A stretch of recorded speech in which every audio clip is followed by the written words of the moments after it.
ਸੱਚਖੰਡ ਦਾ ਨਜ਼ਾਰਾ ਮਾਤ ਲੋਕ ਵਿੱਚ। ਸੱਚਖੰਡ ਦਾ ਨਜ਼ਾਰਾ ਗੁਰੂ ਕਰਤਾਰ ਆਪਣੇ ਨਦਰ ਨਿਹਾਲੇ ਗੁਰਮੁਖ ਜਨਾਂ ਨੂੰ ਇੱਥੇ ਇਸ ਮਿਰਤ ਲੋਕ ਵਿਖੇ ਹੀ ਸਾਂਗੋ ਪਾਂਗ ਦਿਖਲਾਏ ਦਿੰਦਾ ਹੈ। ਪਰ ਪਹਿਲਾਂ ਜਿਨ੍ਹਾਂ ਨੂੰ ਆਪਣੇ ਪੰਨੇ ਪਾਏ ਲੈਂਦਾ ਹੈ, ਤਿਨਾਂ ਇਹੋ ਜਿਹੇ ਜਨਾਂ ਤੇ ਹੀ ਅਜਿਹੀ ਨਦਰ ਨਦਰਾਉਂਦਾ ਹੈ, ਜਿਨ੍ਹਾਂ ਤੇ ਅਜਿਹੀ ਕਲਾ ਵਰਤਦੀ ਹੈ। ਤ੍ਰਿਸ਼ਨਾ ਬੂਝੀ ਅੰਤਰ ਠੰਡਾ, ਗੁਰ ਪੂਰੈ ਲੈ ਟੂਟਾ ਗੰਢਾ, ਸੁਰਤ ਸ਼ਬਦ ਰਿਦ ਅੰਤਰ ਜਾਗੀ, ਅਮਿਓ ਝੋਲ ਝੋਲ ਪੀਜਾ ਹੈ। ਮਰੈ ਨਾਹੀਂ ਸਦ ਸਦ ਹੀ ਜੀਵੈ, ਅਮਰ ਭਇਆ ਅਬਿਨਾਸ਼ੀ ਥੀਵੈ, ਨਾ ਕੋ ਆਵੈ ਨਾ ਕੋ ਜਾਵੈ, ਗੁਰ ਦੂਰ ਕੀਆ ਭਰਮੀਜਾ ਹੈ। ਪੂਰੇ ਗੁਰ ਕੀ ਪੂਰੀ ਬਾਣੀ, ਪੂਰੈ ਲਾਗਾ ਪੂਰੇ ਮਾਹ ਸਮਾਣੀ, ਚੜ੍ਹੈ ਸਵਾਇਆ ਨਿਤ ਨਿਤ ਰੰਗਾਂ, ਘਟੈ ਨਾਹੀਂ ਤੋਲੀ ਜਾਹੇ। 12 ਕੰਚਨ ਸੁਧ ਕਰਾਇਆ, ਨਦਰ ਸਰਾਫ ਵੰਨੀ ਸਚੜਾਇਆ, ਪਰਖ ਖਜ਼ਾਨਾ ਪਾਇਆ ਸਰਾਫੀ, ਫਿਰ ਨਾਹੀਂ ਤਾਈ ਜਾਹੇ। ਅੰਮ੍ਰਿਤ ਨਾਮ ਤੁਮਹਾਰਾ ਸੁਆਮੀ, ਨਾਨਕ ਦਾਸ ਸਦਾ ਕੁਰਬਾਨੀ, ਸੰਤ ਸੰਗ ਮਹਾ ਸੁਖ ਪਾਇਆ, ਦੇਖ ਦਰਸ਼ਨ ਇਹੋ ਮਨ ਭੀਜਾ ਹੈ। ਉੱਪਰਲੇ ਗੁਰਪਰਮਾਣ ਵਿੱਚ ਕਥਨੀ ਕਰਨੀ ਕਮਲ ਜਮਾਲ ਵਾਲੇ ਗੁਰਮੁਖ ਜਨਾਂ ਦੀ ਘਟ ਅੰਤਰੀ ਖੇਡ ਹੀ ਅਤ ਅਨੁਪਮ ਪਲਟਾ ਖਾ ਜਾਂਦੀ ਹੈ। ਤਿਨਾਂ ਦਾ ਘਟਗੜ ਮੰਦਰ ਅਤ ਸੋਹਣਾ ਹੋ ਜਾਂਦਾ ਹੈ। ਕਰਨੈ ਹਾਰ ਕਰਤਾਰ ਦਾ ਕੀਤਾ ਹੀ ਇਹ ਅਲੌਕਿਕ ਸੁੰਦਰਤਾ ਵਾਲਾ ਸੋਹਣਾ ਮੰਦਰ ਜਗਮਗਿਆਉਂਦਾ ਹੈ। ਤਿਸ ਵਿੱਚ ਅਤ ਅਨੁਪਮ ਸੂਰਜ ਚੰਦਮਈ ਜਲਵ ਜੋਤੀ ਦੀਵੇ ਰੌਸ਼ਨ ਹੋਏ ਆਉਂਦੇ ਹਨ, ਜਿਸ ਦੇ ਚਾਨਣ ਕਰਕੇ ਤ੍ਰਿਭਵਨ ਜੋਤ ਉਜਿਆਰੀ ਤੇਜ ਅਪਾਰੀ ਚਾਨਣਾ ਚਨਣਾਏ ਜਾਂਦਾ ਹੈ।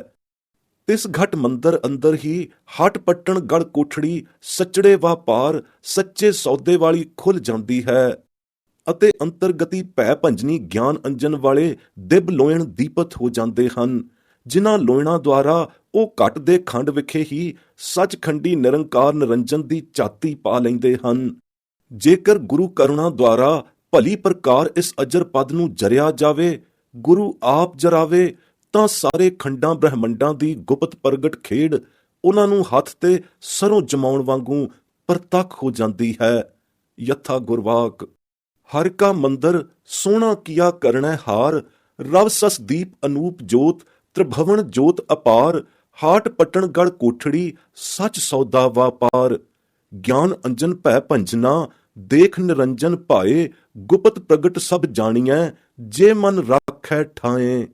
ਇਹ ਅਜਰ ਜਰੀ ਗੁਰ ਸਤਗੁਰ ਦੀ ਜੋਤ ਪ੍ਰਕਾਸ਼ਕ ਸਾਖਸ਼ਾਤਕਾਰਨੀ ਕਲਾ ਕ੍ਰਿਸ਼ਮਿਤ ਗੋਜ ਕਥਾ ਤਿਸ ਵਡ ਭਾਗੇ ਗੁਰਮੁਖ ਜਨ ਨੇ ਹੀ ਆਪਣੇ ਹਿਰਦੇ ਅੰਦਰ ਗਹਿ ਕਰਕੇ ਰੱਖੀ ਸਾਂਭੀ ਹੈ, ਜਿਸ ਦੇ ਮੁਖ ਮਸਤਕ ਉੱਤੇ ਧੁਰ ਪੂਰਬ ਸੰਜੋਗੀ ਭਾਗ ਉਦੇ ਹੋਏ ਜਾਗਿਆ ਹੈ।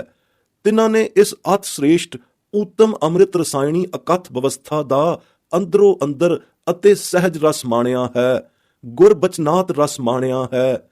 ਇਸ ਗੁਰਬਚਨਾਤ ਸਹਿਜ ਰਸ ਵਿਚਖਣੀ ਅਹਿਲਾਦ ਆਨੰਦ ਦਾ ਇਹ ਸੁਗਮ ਸਹਿਜਾਈ ਸਿੱਟਾ ਉਗਵ ਆਉਂਦਾ ਹੈ ਕਿ ਘਟ ਅੰਤਰ ਹੀ ਵਾਹਿਗੁਰੂ ਦਾ ਦਰਸ ਪਰਗਾਸੀ ਜੋਤ ਉਜਿਆਰਾ ਪਰ ਜਵਲਤ ਹੋਏ ਆਉਂਦਾ ਹੈ, ਅਤੇ ਸਗਲਾ ਤਿਮਰ ਅੰਧਿਆਰਾ ਮਿਟ ਜਾਂਦਾ ਹੈ।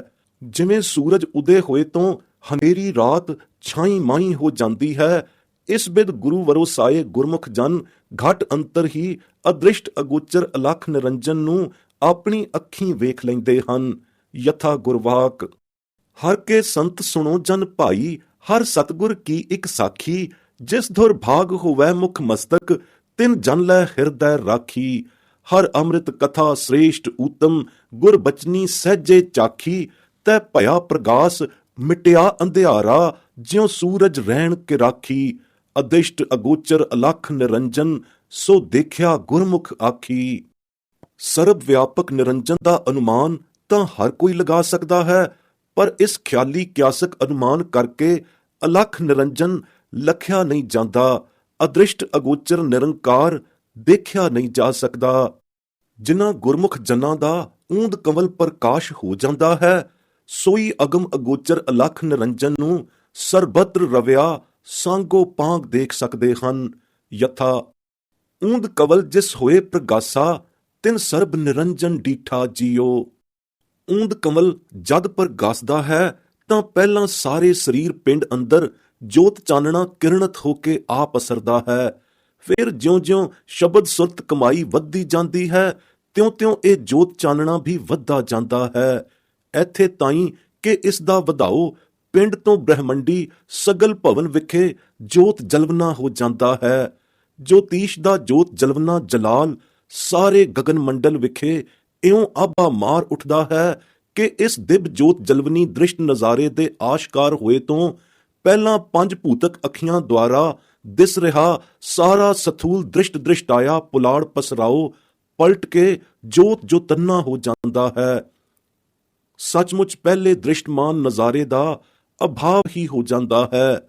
ਉਸ ਦ੍ਰਿਸ਼ ਨਜ਼ਾਰੇ ਦੀ ਕਾਇਆ ਪਲਟ ਹੋ ਜਾਂਦੀ ਹੈ। ਇਉਂ ਪ੍ਰਤੀਤ ਰੀਅਲਾਈਜ਼ ਹੁੰਦਾ ਹੈ ਕਿ ਸਭ ਗੋਬਿੰਦ ਹੈ, ਸਭ ਗੋਬਿੰਦ ਹੈ, ਗੋਬਿੰਦ ਬਿਨ ਨਹੀਂ ਕੋਈ। ਵਿਦਤ ਰਹੇ ਕਿ ਇਤਨਾ ਹੁੰਦਿਆਂ ਸਰਬਤਰ ਰਵ ਰਿਹਾ ਗੋਬਿੰਦ ਦ੍ਰਿਸ਼ਟੀ ਗੋਚਰ ਹੁੰਦਿਆਂ ਵੀ ਸੱਚਖੰਡ ਵਿਖੇ ਸੱਚੇ ਤਖਤ ਸੱਚ ਮਹਿਲੀਂ ਬੈਸ ਕੇ ਨਿਰਭਉ ਤਾੜੀ ਲਾਏ ਰਿਹਾ ਗੋਬਿੰਦ ਨਿਆਰਾ ਜਲਵਾਗਰ ਰਹਿੰਦਾ ਹੈ। ਆਤਮ ਪ੍ਰਗਾਸ ਦਾ ਪ੍ਰਥਮ ਪ੍ਰਭਾਵ ਨਵ ਸੁਹਾਗਵੰਤਿਆਂ ਨੂੰ ਗਗਨ ਪਾਤਾਲ ਵਿਖੇ ਸਰਬਤਰ ਪਸਰ ਰਹੀ ਜੋਤ ਚਾਂਦਨੀ ਦਾ ਬਿਸਮ ਝਲਕਾਰਾ ਅਜਿਹਾ ਬਿਸਮਾਦ ਰਸ ਅਹਿਲਾਦ ਵਿੱਚ ਮਗਨ ਕਰ ਦਿੰਦਾ ਹੈ ਕਿ ਉਹਨਾਂ ਦੀ ਇਸ ਡਲਕਾਂ ਮਾਰਦੇ ਜੋਤ ਸਰੋਵਰ ਤੋਂ ਉਰਵਾਰ ਪਾਰ ਅੱਖ ਹੀ ਨਹੀਂ ਉਗੜਨ ਦਿੰਦਾ।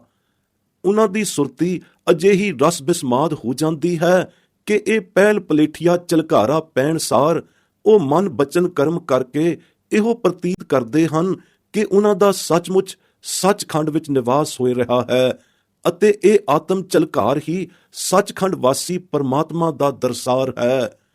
ਉਹਨਾਂ ਨੂੰ ਅੰਦਰੋਂ ਬਾਹਰੋਂ ਪ੍ਰੀਤਮ ਪਰਮਾਨੰਦ ਪਰਮ ਆਨੰਦ ਪ੍ਰੀਤਮ ਦੀਆਂ ਜੱਫੀਆਂ ਪਈਆਂ ਹੋਈਆਂ ਹਨ। ਪਰ ਜਿਉਂ-ਜਿਉਂ ਇਸ ਜੀਰਾਂਦ ਨੂੰ ਜਰਦੇ ਜਾਂਦੇ ਹਨ, ਤਿਉਂ-ਤਿਉਂ ਬਿਸਮ ਤੋਂ ਬਿਸਮ ਪਰਮ ਅਦਭੁਤੀ ਬਿਸਮਾਦ ਦੇ ਜਲਵੇ ਪ੍ਰਤੱਖ ਹੋਏ ਆਉਂਦੇ ਹਨ। ਉਹਨਾਂ ਦੀ ਸ਼ਬਦ ਸੁਰਤ ਰਸ ਬਿਸਮਾਦੀ ਰੀਝ ਪਰਮ ਅਪਰੰਪਰੀ ਨੀਝ ਲਾਉਣ ਵੱਲ ਰਿਝਾਏ ਲੈਂਦੀ ਹੈ ਅਤੇ ਇੱਕ ਝਲਕ ਪਲਕਾਰੇ ਮਾਤਰ ਵਿੱਚ ਹੀ ਦਸਮ ਦੁਆਰ ਵਾਲੀ ਅਤੇ ਸੱਚਖੰਡ ਵਾਲੀ ਵਿੱਥ ਮਿਲ ਜਾਂਦੀ ਹੈ ਅਤੇ ਅਤ ਉੱਚਾ ਤਾਕਾ ਦਰਬਾਰਾ ਅੰਤ ਨਾਹੀਂ ਕਿਛ ਪਾਰਾ ਵਾਰਾ ਦੇ ਭੇਤ ਵਾਸਤਵੀ ਅਰਥ ਉੱਥੇ ਉਸ ਪਦ ਪੁੱਗ ਕੇ ਖੁੱਲਦੇ ਹਨ। ਪਰ ਬਿਸਮ ਬਿਨੋਦ ਸੁਰਤੀਏ ਨੈਣ ਉਸਦੇ ਫੇਰ ਵੀ ਨਹੀਂ ਖੁੱਲਦੇ। ਬਸ ਉਦੋਂ ਹੀ ਪਤਾ ਲੱਗਦਾ ਹੈ ਅਤੇ ਇਹੋ ਪਤਾ ਲੱਗਦਾ ਹੈ ਕਿ ਮਹਿਲ ਬੁਲਾਇਆ ਪ੍ਰਭ ਅੰਮ੍ਰਿਤ ਪੂੰਚਾ ਕਹੋ ਨਾਨਕ ਪ੍ਰਭ ਮੇਰਾ ਉੱਚਾ। ਸੱਚਮੁੱਚ ਉੱਚਾ। ਆਹ ਉਦੋਂ ਹੀ, ਬਸ ਉਦੋਂ ਹੀ ਇਹ ਉਚਰਨਾ ਬਣਦਾ ਹੈ ਤੇ ਐਨ ਫਬਦਾ ਹੈ। ਕਹੋ ਨਾਨਕ ਭਰਮ ਗੁਰ ਖੋਇਆ ਤਾਂ ਹਰ ਮਹਿਲੀ ਮਹਿਲ ਪਾਇਆ ਥਾ। ਹਾਂ ਜੀ, ਮਹਿਲੀ ਵਾਹਿਗੁਰੂ ਦਾ ਮਹਿਲ ਹੋਇਆ ਨਾ। ਪਹਿਲਾਂ ਘਟ ਅੰਦਰ ਮਹਿਲ ਬਣਿਆ, ਫਿਰ ਦਸਮ ਦੁਆਰੀ ਮਹਿਲੀ ਦਾ ਮਹਿਲ ਬਣਿਆ। ਪਰ ਸੱਚਾ ਮਹਿਲ ਮਹਿਲੀ ਦਾ, ਸੱਚਾ ਅਸਥਿਰ ਰਹਿਣ ਵਾਲਾ ਅਬਚਲ ਮਹਿਲ ਮਹਿਲੀ ਦਾ ਤਾਂ ਸੱਚਖੰਡ ਹੀ ਬਣਿਆ ਰਿਹਾ ਅਤੇ ਇਹੀ ਦਰ ਮਹਿਲ ਹੈ ਜਿੱਥੇ ਬਹਿ ਕੇ ਉਹ ਸਰਬ ਦੀ ਸੰਭਾਲਨਾ ਕਰਦਾ ਹੈ। ਸੋ ਦਰ ਵਿਖੇ ਵਖਾਣਿਆ ਪਰਮ ਅਦਭੁਤੀ ਦਰ ਮਹਿਲ ਜਿਤ ਬਹਿ ਸਰਬ ਸੰਭਾਲੇ ਇਹੋ ਸੱਚਖੰਡ ਹੈ। ਇਹ ਸੱਚਖੰਡ ਰੂਪੀ ਦਰ ਘਰ ਕਿਹਾ ਹੈ ਕਿ ਗੁਰੂ ਨਾਨਕ ਸਾਹਿਬ ਜੀ ਦੀ ਦੱਸਣ ਲੱਗਿਆਂ ਅਦਭੁਤ ਬਿਸਮਾਦ ਵਿੱਚ ਸਮਾਧੀ ਲੱਗ ਗਈ।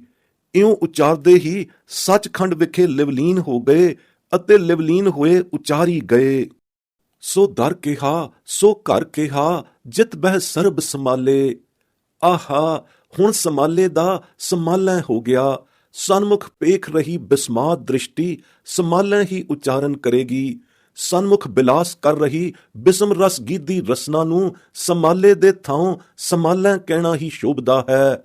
ਸੰਭਾਲੈ, ਤੂੰ ਸੰਭਾਲੈ ਦਾ ਸੀਗਾ ਗਾਇਬ ਅਨਪੁਰਖ ਉੜ ਗਿਆ ਤੇ ਸੀਗਾ ਮੁਖਾਤਬ ਮੱਧਮ ਪੁਰਖ ਪਰਬਲ ਹੋਏ ਸਫੁੱਟਿਆ। ਵਾਹ, ਸੱਚਮੁੱਚ ਇਹ ਕਹਿਣਾ ਬਣਦਾ ਹੈ ਕਿ ਵੱਡਾ ਮੇਰਾ ਗੋਵਿੰਦ ਅਗਮ ਅਗੋਚਰ ਆਦ ਨਿਰੰਜਨ ਨਿਰੰਕਾਰ ਜਿਉ ਤਾਂ ਕਿ ਗਤ ਕਹੀ ਨਾ ਜਾਈ ਅਮਿਤ ਵਡਿਆਈ ਮੇਰਾ ਗੋਵਿੰਦ ਅਲਖ ਅਪਾਰ ਜਿਉ। ਗੋਵਿੰਦ ਅਲਖ ਅਪਾਰ ਅਪਰੰਪਰ ਆਪ ਆਪਣਾ ਜਾਣੈ ਕਿਆ ਇਹ ਜੰਤ ਵਿਚਾਰੇ ਕਈਆਂ ਜੋ ਤੁਧ ਆਖ ਵਖਾਣੈ। ਜਿਸਨੂੰ ਨਦਰ ਕਰੈ ਤੂੰ ਆਪਣੀ ਸੋ ਗੁਰਮੁਖ ਕਰੇ ਵਿਚਾਰ ਜਿਉ। ਵੱਡਾ ਮੇਰਾ ਗੋਵਿੰਦ ਅਗਮ ਅਗੋਚਰ ਆਦ ਨਿਰੰਜਨ ਨਿਰੰਕਾਰ ਜਿਉ। ਤੂੰ ਆਦ ਪੁਰਖ ਅਪਰੰਪਰ ਕਰਤਾ ਤੇਰਾ ਪਾਰ ਨ ਪਾਇਆ ਜਾਏ ਜਿਉ। ਤੂੰ ਘਟ ਘਟ ਅੰਤਰ ਸਰਬ ਨਿਰੰਤਰ, ਸਭ ਮੈਂ ਰਹਾ ਸਮਾਏ ਜਿਉ। ਘਟ ਅੰਤਰ ਪਾਰ ਬ੍ਰਹਮ ਪਰਮੇਸ਼ਰ, ਤਾਕਾ ਅੰਤ ਨ ਪਾਇਆ। ਤਿਸ ਰੂਪ ਨ ਰੇਖ ਅਦਿਸ਼ਟ ਅਗੋਚਰ, ਗੁਰਮੁਖ ਅਲਖ ਲਖਾਇਆ। ਸਦਾ ਆਨੰਦ ਰਹਿ ਦਿਨ ਰਾਤੀ, ਸਹਿਜੇ ਨਾਮ ਸਮਾਏ ਜਿਉ। ਤੂੰ ਆਦ ਪੁਰਖ ਅਪਰੰਪਰ ਕਰਤਾ, ਤੇਰਾ ਪਾਰ ਨ ਪਾਇਆ ਜਾਏ ਜਿਉ। ਤੂੰ ਸਤ ਪਰਮੇਸ਼ਰ ਸਦਾ ਬਿਨਾਸ਼ੀ, ਹਰ ਹਰ ਗੁਣੀ ਨਿਧਾਨ ਜਿਉ। ਹਰ ਹਰ ਪ੍ਰਭ ਏਕੋ ਅਵਰ ਨ ਕੋਈ, ਤੂੰ ਆਪੇ ਪੁਰਖ ਸੁਜਾਨ ਜਿਉ। ਪੁਰਖ ਸੁਜਾਨ ਤੂੰ ਪ੍ਰਧਾਨ, ਤੁਧ ਜੇਵਡ ਅਵਰ ਨ ਕੋਈ। ਤੇਰਾ ਸ਼ਬਦ ਸਭ ਤੂੰ ਹੈ ਵਰਤੈ, ਤੂੰ ਆਪੇ ਕਰੈ ਸੋ ਹੋਈ। ਹਰ ਸਭ ਮੈਂ ਰਵਿਆ ਏਕੋ ਸੋਈ, ਗੁਰਮੁਖ ਲਖਿਆ ਹਰ ਨਾਮ ਜਿਉ। ਤੂੰ ਸਤ ਪਰਮੇਸ਼ਰ ਸਦਾ ਬਿਨਾਸ਼ੀ, ਹਰ ਹਰ ਗੁਣੀ ਨਿਧਾਨ ਜਿਉ। ਸਭ ਤੂੰ ਹੈ ਕਰਤਾ, ਸਭ ਤੇਰੀ ਵਡਿਆਈ। ਜਿਉ ਭਾਵੈ ਤਿਵੇਂ ਚਲਾਏ ਜਿਉ, ਤੁਧ ਆਪੇ ਭਾਵੈ ਤਿਵੇਂ ਚਲਾਵੈ। ਸਭ ਤੇਰਾ ਸ਼ਬਦ ਸਮਾਏ ਜਿਉ। ਸਭ ਸ਼ਬਦ ਸਮਾਵੈ ਜਾਂ ਤੁਧ ਭਾਵੈ, ਤੇਰਾ ਸ਼ਬਦ ਵਡਿਆਈ। ਗੁਰਮੁਖ ਬੁੱਧ ਪਾਈਐ ਆਪ ਗਵਾਈਐ, ਸ਼ਬਦੇ ਰਹਾ ਸਮਾਈ। ਤੇਰਾ ਸ਼ਬਦ ਅਗੋਚਰ ਗੁਰਮੁਖ ਪਾਈਐ, ਨਾਨਕ ਨਾਮ ਸਮਾਏ ਜਿਉ। ਸਭ ਤੂੰ ਹੈ ਕਰਤਾ, ਸਭ ਤੇਰੀ ਵਡਿਆਈ। ਜਿਉ ਭਾਵੈ ਤਿਵੇਂ ਚਲਾਏ ਜਿਉ। ਇਸ ਕਾਇਆ ਕੋਟ ਗੜ ਮੰਦਰੀ ਦਸਮ ਦੁਆਰ ਰਾਹੀਂ, ਪ੍ਰਗਟ ਅੰਦੜਾ ਮੈਂਡਾ ਲੋੜੀਂਦਾ ਸਾਜਨ ਸਾਈਂ। ਸੱਚਖੰਡ ਵਿਖੇ ਸਦਾ ਅਸਥਿਰ ਰਹੰਦੜਾ ਹੋਇਆ, ਭਗਤ ਜਨਾਂ ਨੂੰ ਨੇਰੇ ਹੂੰ ਤੇ ਨੇਰੇ, ਹਾਜ਼ਰ ਹਜ਼ੂਰ ਹੋ ਕੇ ਆਏ ਦੀਦਾਰ ਦੇਂਦਾ ਹੈ। ਸੱਚੇ ਸਤਿਗੁਰ ਦੀ ਇਹ ਅਮਿਤ ਵਡਿਆਈ ਹੈ। ਉਸ ਕਰਤਾਰ ਸਿਰਜਣਹਾਰ ਨਿਰੰਕਾਰ ਦੇ ਸਾਜੇ ਨਿਵਾਜੇ, ਕਾਇਆ ਕੋਟਗੜੀ 9-10 ਦਰਵਾਜ਼ਿਆਂ ਦੇ ਹੁੰਦਿਆਂ ਅਤੇ ਅਣਹੁੰਦਿਆਂ ਵੀ ਵੱਡਾ ਮੇਰਾ ਗੋਵਿੰਦ ਅਗਮ ਅਗੋਚਰ ਆਦ ਨਿਰੰਜਨ ਨਿਰੰਕਾਰ ਸਦ ਸਦਾ ਸੱਚਖੰਡ ਵਿਖੇ ਬਿਰਾਜਮਾਨ ਹੈ, ਸਦਾ ਅਸਥਿਤ ਹੈ। ਮੇਰਾ ਗੋਬਿੰਦ ਅਲਖ ਅਪਾਰ ਹੈ, ਤਾਂ ਕਿ ਗਤ ਕਹੀ ਨਹੀਂ ਜਾਂਦੀ। ਤਿਸ ਦੀ ਵਡਿਆਈ ਅਮਿਤ ਹੈ, ਤਿਸ ਦੀ ਮਿਤ ਗਿਣਤੀ ਕੁਛ ਨਹੀਂ ਕੀਤੀ ਜਾ ਸਕਦੀ, ਕੋਈ ਲੱਖ ਨਹੀਂ ਸਕਦਾ। ਇਸ ਕਰਕੇ ਗੋਵਿੰਦ ਅਲਖ ਹੈ, ਇਸ ਦਾ ਪਾਰਾਵਾਰ ਨਹੀਂ ਪਾਇਆ ਜਾ ਸਕਦਾ। ਇਸ ਕਰਕੇ ਗੋਵਿੰਦ ਅਪਾਰ ਹੈ। ਉੱਪਰ ਤੋਂ ਉੱਪਰ, ਸਭਨਾਂ ਤੋਂ ਉੱਪਰ ਸੱਚਖੰਡ ਵਿਖੇ ਬਿਰਾਜਮਾਨ ਹੈ। ਇਸ ਕਰਕੇ ਗੋਵਿੰਦ ਅਪਰੰਪਰ ਹੈ। ਆਪਣਾ ਆਪ ਉਹ ਆਪ ਹੀ ਜਾਣਦਾ ਹੈ। ਇਹ ਅਲਪਗ ਜੰਤ ਵਿਚਾਰੇ ਕਿਸ ਬਾਗ ਦੀ ਮੂਲੀ ਹਨ। ਇਹ ਤੈਨੂੰ ਹੇ ਮੇਰੇ ਗੋਵਿੰਦ ਕੀ ਆਖ ਕੇ ਵਖਾਣ ਸਕਦੇ ਹਨ। ਜਿਸ ਨੂੰ ਤੂੰ ਆਪ ਨਦਰ ਕਰੈਂ, ਸੋਈ ਗੁਰਮੁਖ ਜਨ ਤੇਰਾ ਤਤ ਅਭਿਆਸੀ ਵਿਚਾਰ ਕਰਕੇ ਤੁਧ ਨੂੰ ਲੱਖ ਪੇਖ ਸਕਦਾ ਹੈ। ਹੇ ਮੇਰੇ ਵੱਡੜੇ, ਸਬਦੂ ਤੇ ਵੱਡੇ, ਸਭ ਹੂੰ ਤੇ ਉੱਚੇ ਅਤੇ ਦਰਬਾਰ ਸੱਚਖੰਡ ਵਾਲੇ ਅਗਮ ਅਗੋਚਰ ਆਦ ਨਿਰੰਜਨ ਨਿਰੰਕਾਰ ਜਿਉ। ਤੂੰ ਆਦ ਪੁਰਖ ਹੈ, ਅਪਰੰਪਰ ਕਰਤਾ ਹੈ, ਤੇਰਾ ਪਾਰ ਨਹੀਂ ਪਾਇਆ ਜਾਂਦਾ। ਤੂੰ ਘਟ ਘਟ ਅੰਤਰ ਹੈ ਅਤੇ ਸਰਬ ਨਿਰੰਤਰ ਹੈ, ਅਤੇ ਸਭ ਮੈਂ ਸਮਾਏ ਰਿਹਾ ਹੈ। ਅਪਰੰਪਰੀ ਸੱਚਖੰਡ ਵਸੰਤਰੀ ਹੁੰਦਾ ਹੋਇਆ, ਸਰਬ ਨਿਰੰਤਰ ਘਟ ਘਟ ਅੰਤਰ ਸਮਾਏ ਰਿਹਾ ਹੈ। ਸੱਚਖੰਡ ਵਸੰਤਰੀ ਪਾਰ ਬ੍ਰਹਮ ਪਰਮੇਸ਼ਰ ਹੁੰਦਾ ਹੋਇਆ, ਤੂੰ ਘਟ ਘਟ ਅੰਤਰ ਸਮਾਏ ਰਿਹਾ ਹੈ। ਤੇਰਾ ਅੰਤ ਨਹੀਂ ਪਾਇਆ ਜਾਂਦਾ, ਜਿਸ ਦਾ ਇਹਨਾਂ ਪੰਜ ਭੂਤਕ ਅੱਖੀਆਂ ਨੂੰ ਦਿਸਣ ਵਾਲਾ ਕੋਈ ਰੂਪ ਰੇਖ ਨਹੀਂ। ਸੋ ਅਰੂਪ ਰੂਪ ਵਾਲਾ, ਅਕਾਲ ਮੂਰਤ ਵਾਲਾ, ਅਦ੍ਰਿਸ਼ਟ ਅਗੋਚਰ ਸੱਚਖੰਡੀ ਗਗਨੰਤਰ ਵਾਸੀਆ, ਅਲਖ ਪਾਰ ਬ੍ਰਹਮ ਪਰਮੇਸ਼ਰ ਕੇਵਲ ਗੁਰਮੁਖਾਂ ਨੇ ਹੀ ਲਖਿਆ ਹੈ, ਅਤੇ ਗੁਰ ਸਤਿਗੁਰ ਦੁਆਰਾ ਪ੍ਰਾਪਤ ਹੋਈ ਗੁਰ ਮੰਤਰ ਗੁਰ ਦੀਖਿਆ ਦੀ ਅਭਿਆਸ ਕਮਾਈ ਦੇ ਪ੍ਰਤਾਪ ਕਰਕੇ ਲਖਿਆ ਲਖਾਇਆ ਜਾ ਸਕਦਾ ਹੈ। ਐਵੇਂ ਨਹੀਂ। ਇਸ ਮਨੁੱਖਾ ਦੇਹੀ ਅੰਦਰ ਹੁੰਦਿਆਂ ਅਲਖ ਅਗੋਚਰ ਸੱਚਖੰਡ ਵਸੰਤਰੀ ਪਾਰ ਬ੍ਰਹਮ ਪਰਮੇਸ਼ਰ ਜੇ ਲਖਿਆ ਜਾ ਸਕਦਾ ਹੈ, ਤਾਂ ਬਸ ਇਸ ਵਿੱਚ ਸਾਰਾ ਮੋਜਜ਼ਾ ਗੁਰਮੁਖ ਅਲਖ ਲਖਾਏ ਜਿਉ ਦੇ ਮੁਹਿੰਮੇ ਬੁਝਾਉਣੀ ਵਿੱਚ ਹੈ। ਅਲਖ ਨੂੰ ਲਖਣ ਵਾਲੇ ਗੁਰਮੁਖ ਜਨ ਦਿਨ ਰਾਤੀ ਸਦਾ ਆਨੰਦ ਰਹਿੰਦੇ ਹਨ, ਅਤੇ ਇਸ ਆਨੰਦ ਦੀ ਦਸ਼ਾ ਵਿੱਚ ਹੀ ਤਿਨਾਂ ਦੀ ਨਾਮ ਅਨੁਰਾਗੀ ਮਗਨਤਾ ਬਣੀ ਰਹਿੰਦੀ ਹੈ। ਤਿਨਾਂ ਨੂੰ ਆਦ ਪੁਰਖ ਅਪਰੰਪਰ ਕਰਤੇ ਪੁਰਖ ਦਾ ਅੰਤ ਪਾਰਾਵਾਰ ਲੈਣ ਦੀ ਪਰਵਾਹ ਨਹੀਂ। ਉਹ ਤਾਂ ਨਿਰੰਕਾਰ ਦੇ ਨਾਮ ਵਿੱਚ ਮਸਤ ਅਲਮਸਤ ਸਮਾਏ ਰਹਿੰਦੇ ਹਨ। ਨਾਮ ਰਿਦ ਵਿਗਾਸੀਆਂ ਜੋਤ ਪ੍ਰਗਾਸੀਆਂ ਨੂੰ ਸਦਾ ਹੀ ਨਾਮੀ ਵਾਹਿਗੁਰੂ ਸਾਮੋਹੇ ਪ੍ਰਕਾਸ਼ਮਾਨ ਜ਼ਾਹਰ ਜ਼ਹੂਰ ਹੈ। ਹੇ ਮੇਰੇ ਵਾਹਿਗੁਰੂ, ਤੂੰ ਸਤ ਪਰਮੇਸ਼ਰ ਹੈ, ਸਦਾ ਅਬਿਨਾਸ਼ੀ ਹੈ, ਹਰ ਹਰ ਗੁਣੀ ਨਿਧਾਨ ਹੈ। ਤੂੰ ਹਰ ਹਰ ਪ੍ਰਭ ਏਕੋ, ਬਸ ਏਕੋ ਵਾਹਿਗੁਰੂ ਹੀ ਵਾਹਿਗੁਰੂ ਹੈ। ਤੇਰੇ ਬਿਨਾ ਅਤੇ ਤੁਧ ਜੇਵੜ ਅਵਰ ਕੋ ਦੂਜਾ ਹੈ ਹੀ ਨਹੀਂ। ਤੈਨੂੰ ਬਿਓ ਪੁੱਛ ਮਸਲਤ ਧਰਨ ਦੀ ਲੋੜ ਨਹੀਂ। ਬਿਓ ਪੂਛ ਨਾ ਮਸਲਤ ਧਰੈ, ਜੋ ਕਿਛ ਕਰੈ ਸੋ ਆਪੈ ਕਰੈ। ਆਹ ਮੇਰੇ ਵਾਹਿਗੁਰੂ ਸਾਹਿਬ ਜੀਓ, ਤੂੰ ਐਸਾ ਹੈ, ਇਨ੍ਹਾਂ ਅਚਰਜ ਸਿਫਤਾਂ ਵਾਲੜਾ ਹੈ। ਜਾਕਾ ਅੰਤ ਨ ਜਾਣਸ ਕੋਏ, ਆਪੇ ਆਪ ਨਿਰੰਜਨ ਸੋਏ। ਆਪ ਆਕਾਰ ਆਪ ਨਿਰੰਕਾਰ, ਘਟ ਘਟ ਘਟ ਸਭ ਘਟ ਆਧਾਰ। ਤੈਨੂੰ ਤਾਂ ਕੇਵਲ ਉਹੀ ਵਡਭਾਗੇ ਗੁਰਮੁਖ ਜਨ ਤਤ ਲਖਤਾ ਵਾਲੇ ਸਰੂਪ ਵਿੱਚ ਜਾਣ ਸਕਦੇ ਹਨ, ਜੋ ਤੇਰੇ ਨਾਮ ਰੰਗਾਂ ਵਿੱਚ ਰੰਗੀਜ ਕੇ ਲਾਲੋ ਲਾਲ ਥੀ ਰਹੇ ਹਨ। ਜੋ ਤੇਰੇ ਸੰਤ ਭਗਤ ਜਨ ਤੇਰਾ ਜਸ ਕਰ ਕਰਕੇ ਅਘਾਏ ਰਹੇ ਹਨ, ਅਤੇ ਤੇਰੇ ਨਾਮ ਰੰਗਾਂ ਵਿੱਚ ਅਘਾਏ ਕੇ ਨਿਹਾਲੋ ਨਿਹਾਲ ਹੋਏ ਰਹੇ ਹਨ। ਯਥਾ ਗੁਰਵਾਕ ਨਾਮ ਰੰਗ ਭਗਤ ਭਏ ਲਾਲ, ਜਸ ਕਰਤੇ ਸੰਤ ਸਦਾ ਨਿਹਾਲ। ਨਾਮ ਰੰਗ ਜਨ ਰਹੇ ਅਘਾਏ, ਨਾਨਕ ਤਿਨ ਜਨ ਲਾਗੈ ਪਾਏ। ਆਪਣੀ ਮਸਲਤ ਧਰ ਕਰਕੇ ਆਪੇ ਜਾਣਨ ਹਾਰੇ ਹੋਣ ਕਰ, ਤੂੰ ਆਪੇ ਪੁਰਖ ਸੁਜਾਨ ਹੈ। ਤੂੰ ਆਦ ਪੁਰਖ ਹੈ, ਪੁਰਖ ਹੀ ਨਹੀਂ ਸੁਜਾਨ ਹੈ। ਸੁਜਾਨ ਪੁਰਖ ਵੀ ਕੈਸਾ ਹੈ, ਕਿ ਸਭ ਦਾ ਪ੍ਰਧਾਨ ਹੈ। ਤੂੰ ਐਸਾ ਪ੍ਰਧਾਨ ਸੁਜਾਨ ਪੁਰਖ ਹੈ, ਕਿ ਤੁਧ ਜੇਵੜ ਹੋਰ ਕੋਈ ਹੈ ਹੀ ਨਹੀਂ।